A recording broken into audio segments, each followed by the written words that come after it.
दुआ कर लेती और 2-4-5 मिनट में घर वापस आ गई होती। पहले तो इस दायरे में अब जा नहीं सकती, अगर इस दायरे में जा सकती है तो जाए, लेकिन जब नहीं जा सकती तो ना जाए। लेकिन मज़ारों पे आज मर्द कम और औरतें ज्यादा। आपको यकीन ना तो जाके देख ले। हाँ,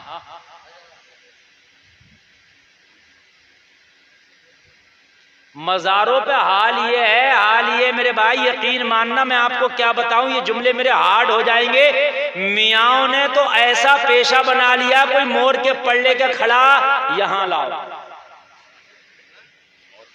कोई चिराग लेके बैठा हुआ चिरागी दो। समझ रहे हैं आप? या अल्लाह, ये बात समझ में नहीं आती। चिरागी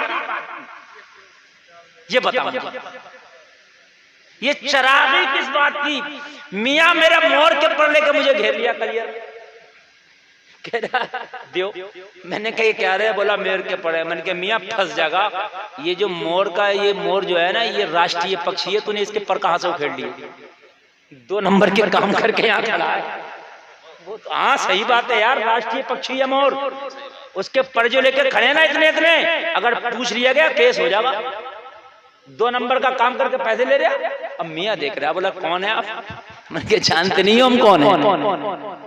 अरे बोला यार मौलाना साहब हैं।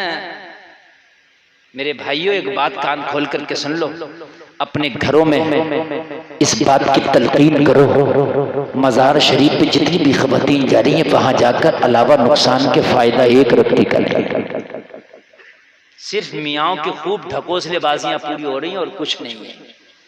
सिर्फ ढकोसलेबाजियां पूरी हो रही हैं, बेपर्दगियां हो रही हैं और कुछ नहीं है। और एक बात बहुत मोटी कह रहा हूं मैं, ये चैनल वाले चल रहे हैं, ये इसको डालें, खूब डालें, ये डंके की चोट पे कह रहा हूं। और नई बात कह रहा हूं मैं, आज जितने हवाई असर चल रहे हैं मज़ारात पे, बाजारों में, औरतों का जाना बंद कर दो, 90% औरतों का असर खत्म हो जाएगा, मेरी गारंटी है। 90% औरतों का असर खत्म हो जाएगा, मेरी गारंटी है। किसी मियाँ के पास जाने की जरूरत नहीं, ना कोई तावीज, ना कोई अमल। मज़ार पे और बाजारों में जाना बंद करो इंशाअल्लाह। 90% खत्म, बिल्कुल। ये जो असर है, ये हवाई असर नहीं है, जमीनी असर। ये हवाई नहीं है, ये सब जमीनी नीचे का है, बिल्कुल नीचे का। हाँ, मैं कलियर शरीफ में खुद अपनी आंख से देख रहा हूं, एक पे मियां वो आ रहा जिन, बड़ा पटकियां खा रही। उसने एक का मोबाइल लिया, उठा के फेंक दिया, तोड़ दिया, डर के मारे। उसने कुछ ना कहा, इस पे भाई जिन आ रहा। उसने कुछ ना कहा, डर के मारे, पुलिस पे जिन है, पटक दी। एक मौलाना भी मोबाइल लेकर खड़ा, मौलाना के पास आई। मौलाना जरा थोड़ा सा तेज आदमी होता है, मौलाना का मोबाइल छीना। उसने कही तुझसे बड़ा वाला मेरे ऊपर है। मौलाना बोला तुझसे बड़ा वाला मेरे ऊपर है, अगर मोबाइल को हाथ लगाया, चुटिया पकड़ के यहाँ इतनी पटखियां दूंगा तुझे, और मैं नहीं दूंगा, वो मेरे ऊपर वाला देगा। कि मौलाना कह रहा है हजरत मेरी तरफ से होकर ना गुजरी, मेरी तरफ से होकर ना गुजरी। समझ रहे हैं आप? उसको पता है ये मौलाना अब भी ये समझ गया है कुछ नहीं, इस पर ये पकड़ के पटखी दे देगा मुझे। यार एक बात ये बता दो मुझे, ये सब औरतों पे जिन आ रहे हैं? तुम देखो कलियर शरीफ में जाओ, बदायूं शरीफ में जाओ, 90 औरतें पटी खा रही, मुश्किल से 4-5 मर्द मिलेंगे आपको। कोरोना आया था तो मर्दों पे भी आ रहा था, औरतों पे भी आ रहा था। ये कौन सा जिन औरतों पे ज्यादा आ रहा? अरे आप मेरी बात गलत हो तो आप देख लो, किचोचा शरीफ में देखो, जहां आपका दिल करे जाकर के देख लो, औरतों पे ज्यादा जिन है। क्यों है भाई? पता चला ये असर हवाई नहीं है, जमीनी है। इसीलिए हुक्म है कि औरत का उस औरत से भी पर्दा है जो औरत खुल्लम खुल्ला घूमती फिरती है, उस औरत से भी औरत का पर्दा है। इसलिए कि जो खुल्लम खुल्ला घूमती फिरती है, उसके साथ ये औरत जब फिरेगी तो इसका असर इस पे आएगा, और जब इस पे असर आएगा तो फिर ये भी अपना असर दिखाएगी। समझ रहे हैं आप मेरे भाइयों? एक चरवाहे बकरियां चराता था, उसकी काफी अच्छी खासी बकरियां थी। रोजाना भेड़िया कभी इधर से मार लिया, कभी उधर से मार लिया, उसकी रोज 1-2 बकरी मारी जाती। उसने क्या काम किया, चारों तरफ से उसने बकरियों को घेरने के लिए दीवार बना दिया, बीच में दरवाजा लगाकर डंडा लेके बैठ गया। अब बकरियां महफूज, भेड़िए परेशान, क्या करें। मीटिंग हुई, बकरियां तो हिफाजत में चली गई, क्या करें। भेड़ियों ने कहा ठीक है, अभी बरगलाते हैं। बकरियों को समझाया, कहां चक्कर में पड़ रही हो, इसने तुम्हें कैद करके रख दिया। अच्छी खासी टहलती फिरती थी, जहां दिल चाहता था वहां जाती थी, और अब देखो इसने चारों तरफ से कैद करके दरवाजा लगाकर डंडा लेके बैठ गया। क्या तुम्हारा कोई हक नहीं है घूमने फिरने का? क्या तुम्हारा अधिकार नहीं है घूमने फिरने का? बकरियों की बात समझ में आ गई, बात हमारे मुफीद मशवरा दे रहा है, हमारा खैर ख्वाह है। बकरियों ने एहतजाज शुरू कर दिया, हमें आजादी दो, हमें आजादी दो, आजादी दो, हम भी आजादी चाहते हैं। दरवाजा खोला, लो आजादी लो। जैसे ही दरवाजा खोला, भेड़िए दांतों को चाड़े बैठे थे, जैसे ही निकली मुकम्मल आजादी मिल गई।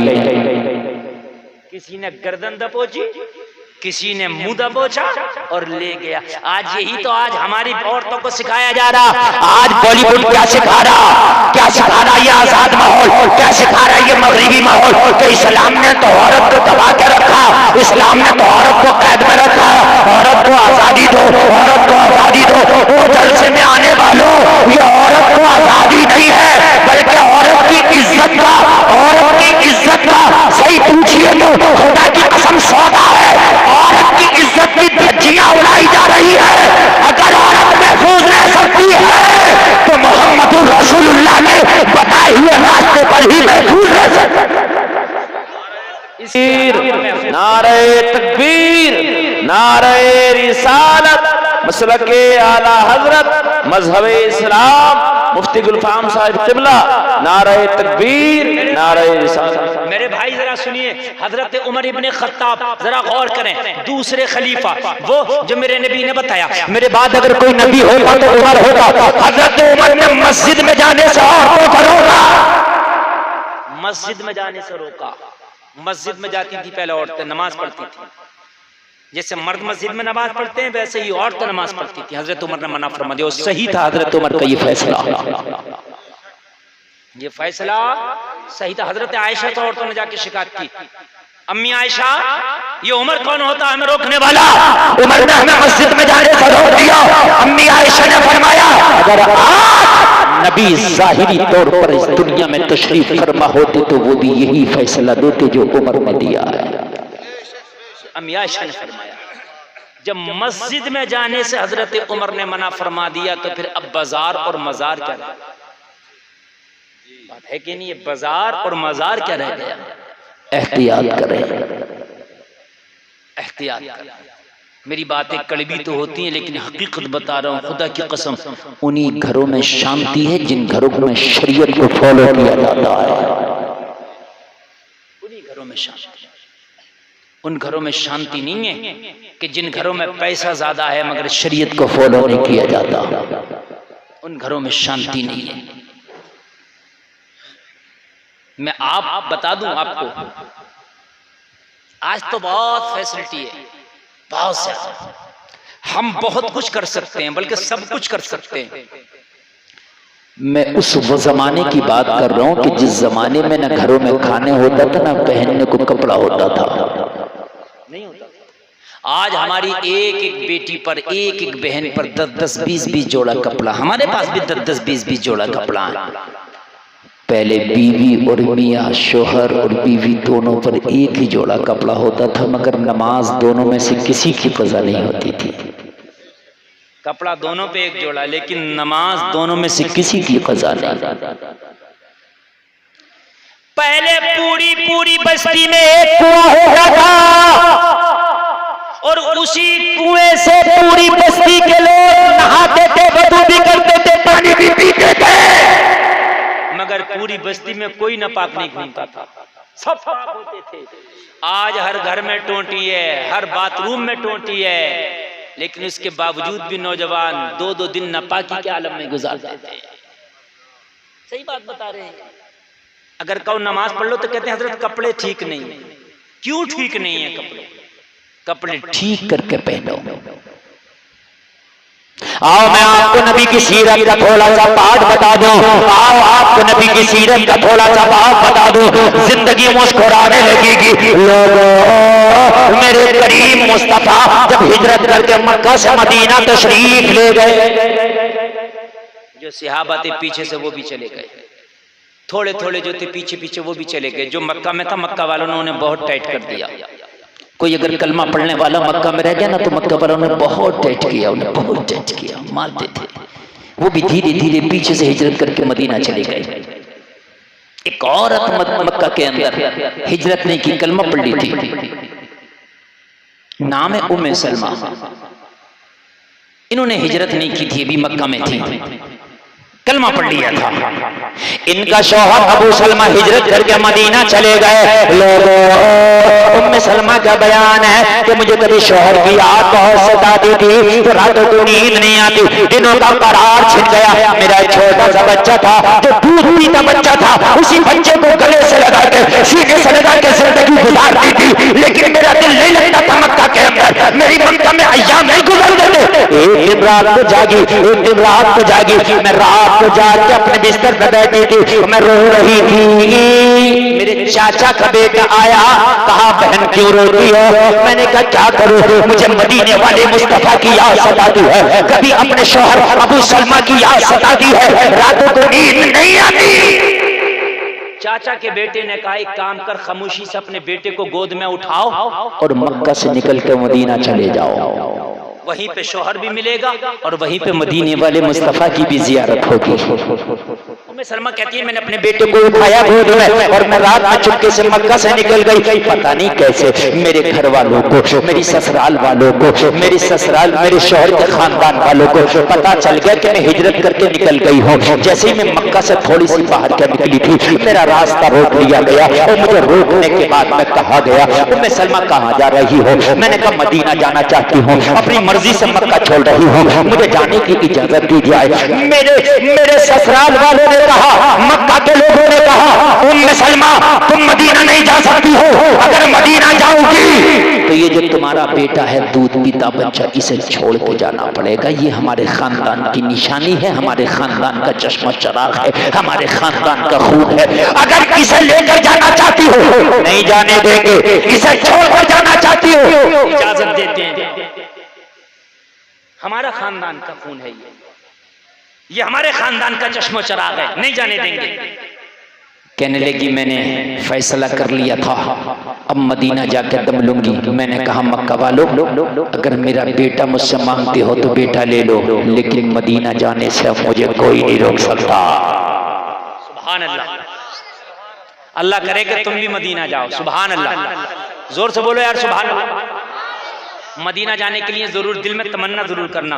और देखिए जो इरादे बनते हैं अल्लाह उन्हीं को पूरा करता है, जो इरादा ही नहीं बनाएगा तो फिर पूरा कहां से होगा? बात है कि नहीं? इरादा बना लो दिल में कि एक बार मौला मदीना जरूर जाएंगे, इरादा बना के रखो। इंशाअल्लाह ये किसी दिन इरादा हकीकत में बदल जाएगा, और जिस दिन हकीकत में बदल गया ना, उस दिन तेरी जिंदगी सवर जाएगी। कहने लगी अब तो मुझे मदीना जाना है। रात का आलम है, उम्मे सलमा कहती है मेरा बेटा छीन लिया गया, दूध पीता बेचा था, मैंने अपने कलेजे के टुकड़े को अपने ससुराल वालों को दे दिया, मक्का के लोगों को दे दिया। अकेली तन्हा मैं मक्का से निकली, मक्का के लोग कह रहे थे ये अकेली मदीना नहीं जा पाएगी, इसे जरा जंगलात से तो गुजरने दो, डर के मारे वापस आ जाएगी, अकेली औरत कैसे मदीना जाएगी? उम्मे सलमा का बयान है, मैंने मक्का छोड़ दिया, मुझे बेटे की याद भी आती थी, दूध पीता बच्चा था, मैंने दूध पीते बच्चे को छोड़ा।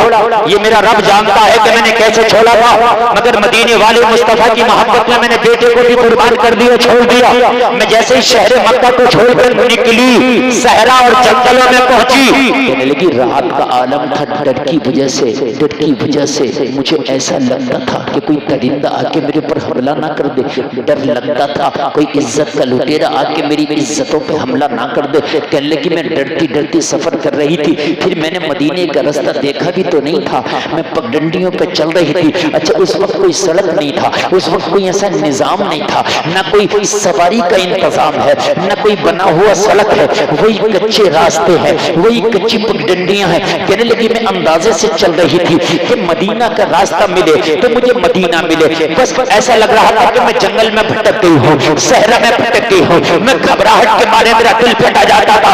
उम्मे सलमा का बयान है कि मैंने सामने से नजर उठाई तो ऐसा लगा जैसे कोई ऊंट पे सवार कोई मर्द आ रहा है।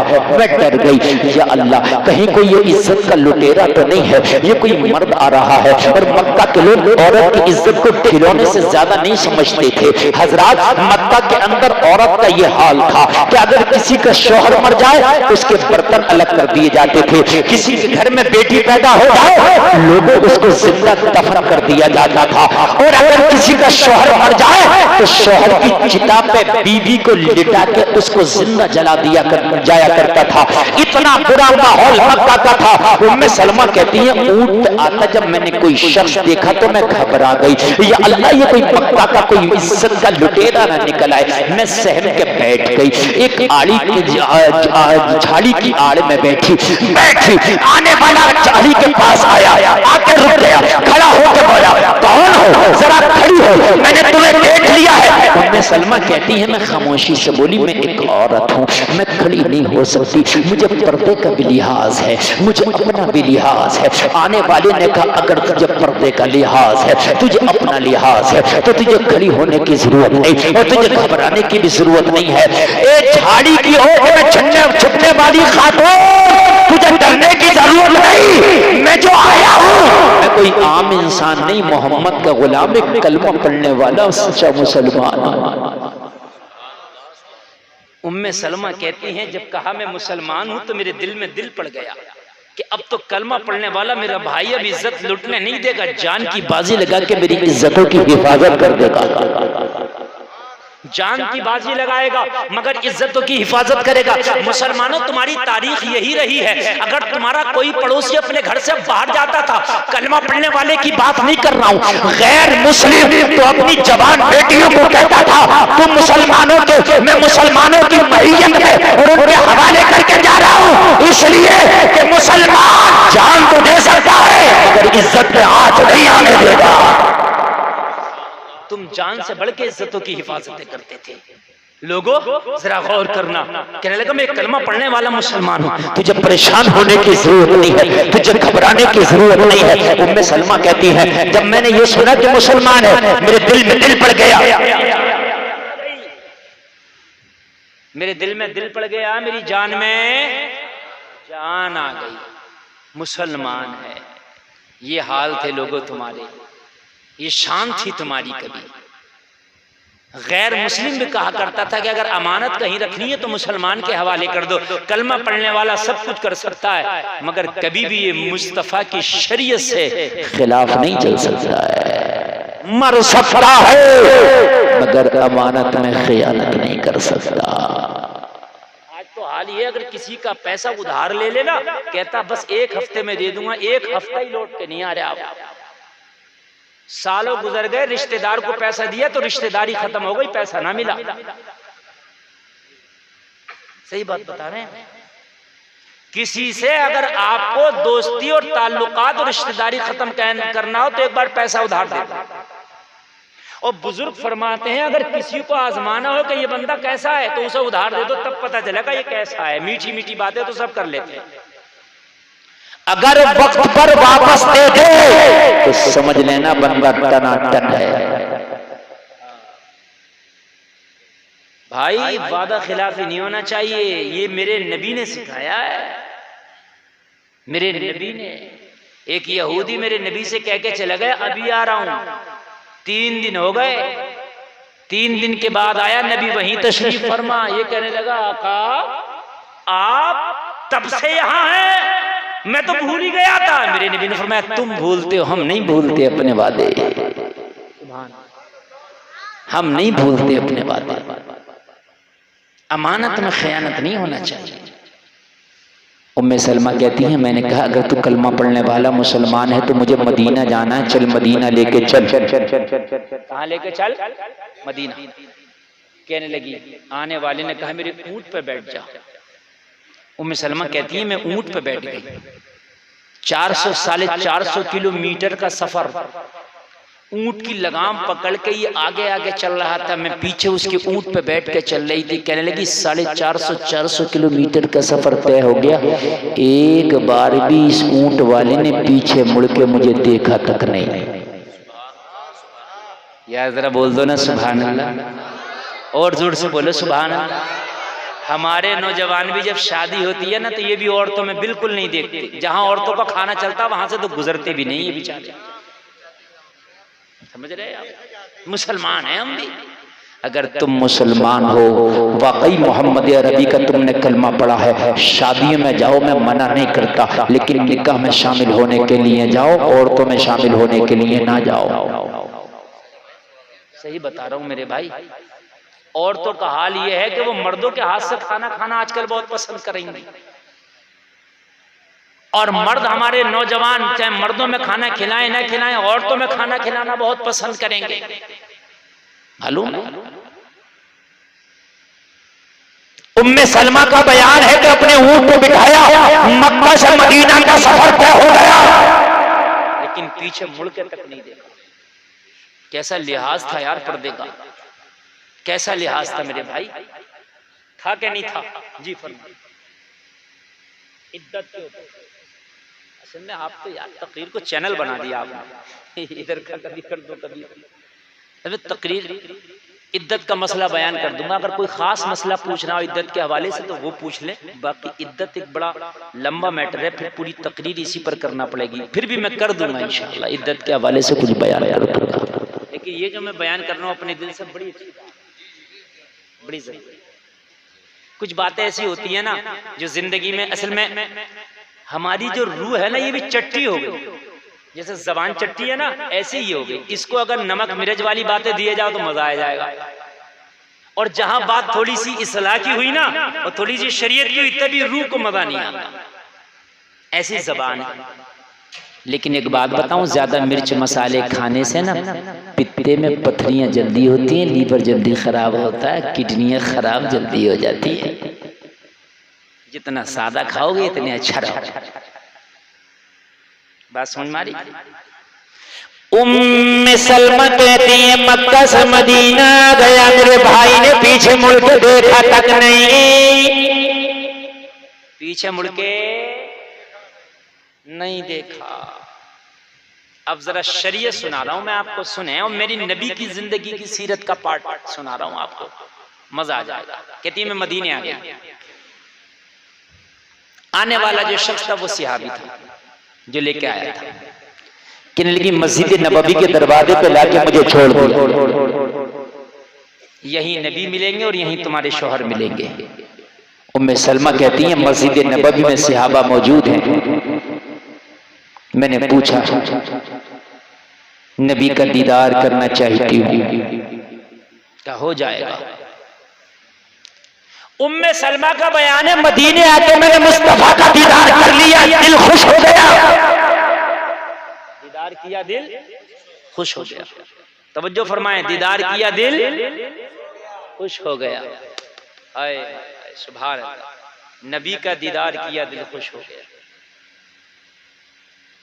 कहने लगी मैंने पूछा मेरा शोहर था अबू सलमा 2 साल पहले मक्का से हिजरत करके वो भी मदीने आया था। तो किसी सिहाबी ने बताया, ओ बहन तुम्हारा शोहर आया जरूर था लेकिन एक जंग में शरीक हुआ था, वो शहीद हो गया। अब तुम्हारा शोहर नहीं रहा, वो शहीद हो गया। उम्मे सलमा कहती हैं मेरा दिल टूट गया, इसलिए कि मेरी जिंदगी का आखिरी सहारा मेरा दूध पीता बच्चा था, वो भी मक्का वालों ने छीन लिया था। मैं ये सोच के आई थी चलो मदीना में मेरा शोहर तो मिल ही जाएगा, उसके साथ मेरी जिंदगी गुजर जाएगी। लेकिन जब ये खबर मिली कि शोहर शहीद हो गया तो दिल टूट गया, आंखों में आंसू आए। मुस्तफा की बारगाह में हाजिर कहने लगी, आंखों में आंसू, कहने लगी या रसूल अल्लाह अब जिंदगी कैसे गुजरेगी? जिंदगी की आखिरी कमाई मेरा बेटा था, वो भी मक्का वालों ने छीन लिया। आका ये सोच करके आई थी कि मेरा शौहर है, मैं उसके साथ रह करके जिंदगी गुजार लूंगी। आका लेकिन मेरा शौहर भी शहीद हो गया, मेरे आका अब जिंदगी कैसे गुजरेगी? करीम मुस्तफा ने फरमाया, उम्मे सलमा शरीयत ने इजाजत दी है, दूसरा निकाह कर लो। शरीयत इजाजत देती है दूसरा निकाह करने की अगर शोहर का इंतकाल हो जाए, अगर उस कंडीशन में है, जवान है लड़की। इस बात की तरफ तवज्जो दें मेरी, जो मैं बात कह रहा हूं, किसी के शोहर का इंतकाल हो जाए और वो औरत जवान है, अभी शादी को 2-4 साल हुआ तो ऐसा होता है इंतकाल हो गया, तो कोशिश करके अगर वो मना भी करे उसकी शादी कराया।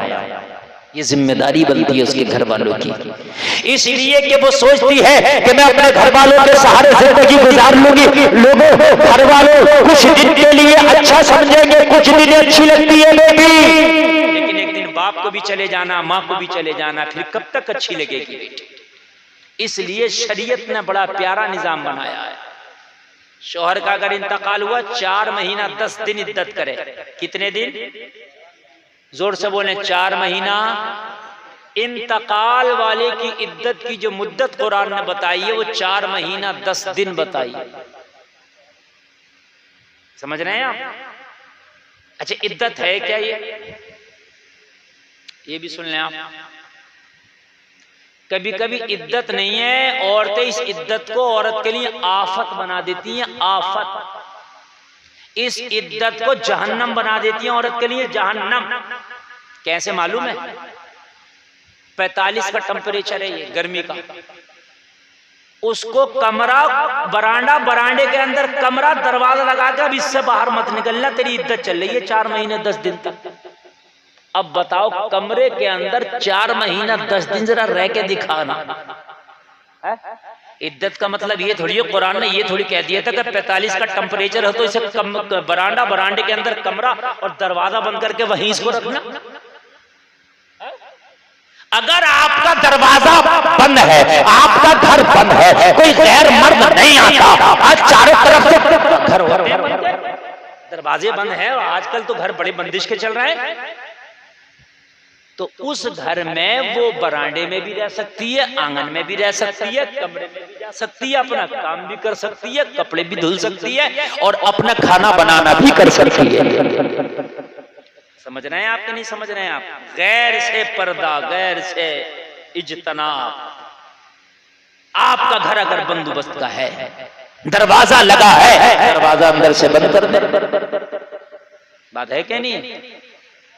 अगर जरूरत पड़े, तबीयत खराब हो जाए, डॉक्टर को दिखाना जरूरी है, तो इस हालत में डॉक्टर को दिखाने की भी उलामा नहीं जा सकती, अगर जरूरत है तो। समझ रहे हैं? एक तो उस पर गम ये था शौहर इंतकाल कर गया, और औरतों ने उसको इतना हार्ड कर दिया, नहीं तुझे यहीं रहना। समझ रहे? एक गांव के अंदर एक रस्म मुझे पता चला कि एक ये है कि अगर यहाँ की औरतें ये करती हैं, जैसे शौहर का जनाजा उठेगा उसे फौरन गुस्ल कराती हैं कि गुस्ल। जनवरी में शौहर मरा, जनवरी की कड़ाके की सर्दी, उसके शौहर का जनाजा उठा, ठंडे पानी में खींच के लेके जा रही है कि अभी से गुस्ल कराओ। मैंने कहा एक तो उठ गया, दूसरा और उठवाओ जनाजा। ये कहां से आ गया? बाज औरतों ने इतना हार्ड बना दिया मसले को, इतना, या तो अमल नहीं करेगी बिल्कुल, और अमल करेगी तो इतना हार्ड कर दिया उसे, इतना हार्ड कर दिया तो उसको सोच के भी डर लगता है, उसको सोच के भी डर लगता है।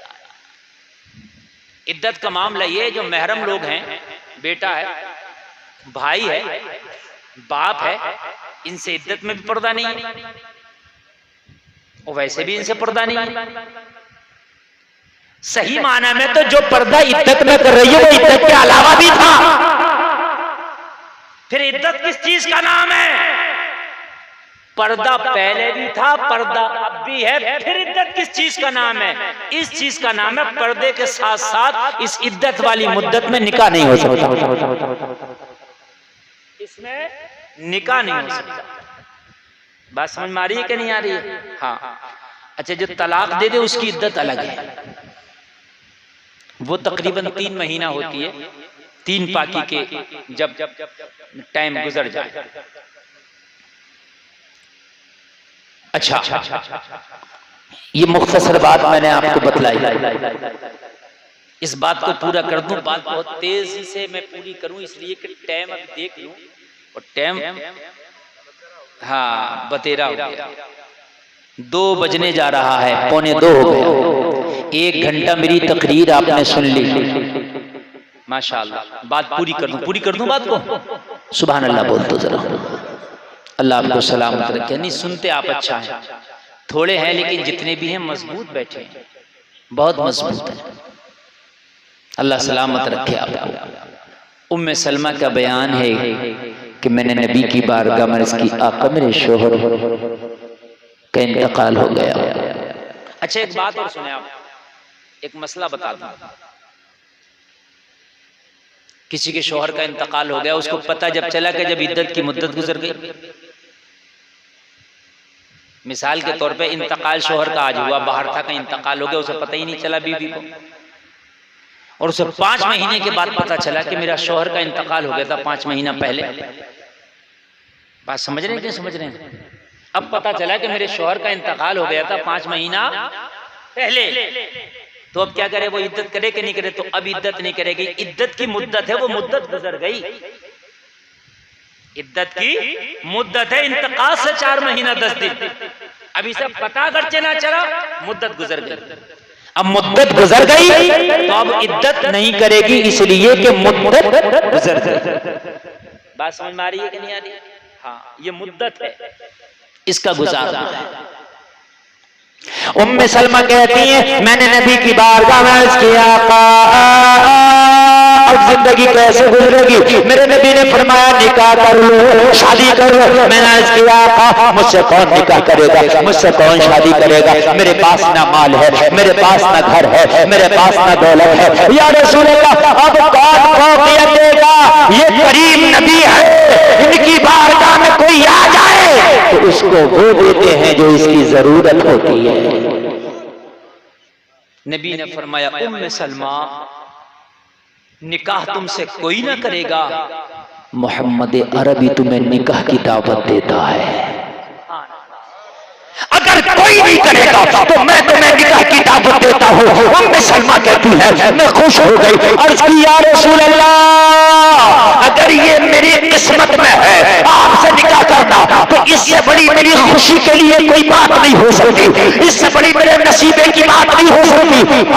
अगर आप दावत देते हैं तो मैं आपकी दावत को कबूल करती हूँ।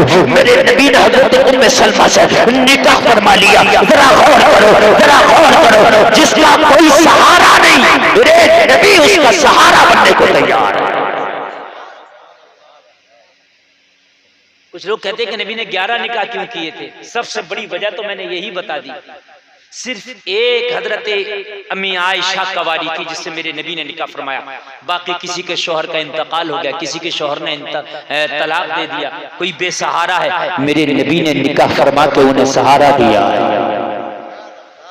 उम्मे सलमा बेसहारा है, शोहर शहीद हो गए, जंग में शहीद हो गए, बच्चा मक्का वालों ने ले लिया। उम्मे सलमा को मेरे नबी ने सहारा दिया, सहारा देकर निकाह फरमाया, और निकाह फरमाने के बाद क़यामत तक के लिए मुसलमानों की मां होने का खिताब दे दिया। ये वही उम्मे सलमा है जिन्हें मेरे नबी मिट्टी देते हैं बोतल में और कहते हैं, उम्मे सलमा, जब ये मिट्टी खून बन जाए तो समझ लेना करबला में हुसैन को शहीद कर दिया गया है। अज़वाज में सबसे लास्ट तक हजरत उम्मे सलमा जाहिरी तौर पर दुनिया में हयात रही है। बस वो बात पूरी करके मेरी बात बस खत्म हो रही है। आखिरी बात जो मैंने आपके सामने अर्ज की थी मेरे भाइयों, पैसे से आप खाना खरीद सकते हो, भूख नहीं। पैसे से बिस्तर खरीद सकते हो लेकिन नींद नहीं। पैसे से आप मजदूर खरीद सकते हो मगर किसी का दिल नहीं। आखिरी बात बता करके अपनी बात को खत्म करूं। वो 4 बेटे शाम को अपनी माँ के पास आते, मजदूरी का सारा पैसा माँ के पास पेश करते, माँ के साथ में बैठ के खाना खाते, माँ चारों के सर पे प्यार से हाथ रख देती, चारों की थकन उतर जाती। घर में खुशहाली का हाल ये था कि पूरी बस्ती में उस घर की मिसालें दी जाती थी कि वो घर गरीब जरूर है, उस घर में चारों के चारों उस पूरी के बेटे मजदूरी जरूर करते हैं, लेकिन जितनी खुशहाली उस घर में है, जितना सुकून उस घर में है, इतना सुकून पूरी बस्ती में कहीं नहीं। सबसे ज्यादा सुकून उस बूढ़ी के घर में है, इसलिए कि प्यार था, मोहब्बत था, चारों एक जगह थे। एक रात बूढ़ी के पास माया आई, वो कहने लगी, ओ बूढ़ी मैं माया मैं मालूम, अगर तू चाहती है मुझे एक्सेप्ट करना, मुझे कबूल करना, तो मैं तेरे घर में आना चाहती हूँ, मुझे कबूल कर ले, मैं आ रही हूँ। बूढ़ी ने कहा आ जाओ, मैं एक्सेप्ट करने तैयार हूँ। कहने लगी ठीक है मगर एक शर्त है। बूढ़ी ने कहा वो शर्त कौन सी है? कहने लगी शर्त ये है कि मैं आऊंगी तेरे घर का इत्तेफाक ले जाऊंगी। घर में इत्तेफाक है ना, इत्तेहाद। ये चारों बेटे शाम को आते हैं, एक जगह खाते हैं, चारों बेटे दुआएं लेके जाते हैं, शाम को आते हैं, तेरी दुआएं लेते हैं, ये इत्तेफाक ले जाऊंगी। बूढ़ी ने कहा माया मेरी ठोकर से चली जा, मुझे तेरी जरूरत नहीं है, मैं अपने घर का इत्तेफाक नहीं दे सकती, मेरे घर का इत्तेफाक मुझे तुझसे ज्यादा अजीज है, मुझे अपने घर का इत्तेफाक मौला माल दौलत से ज्यादा अजीज है।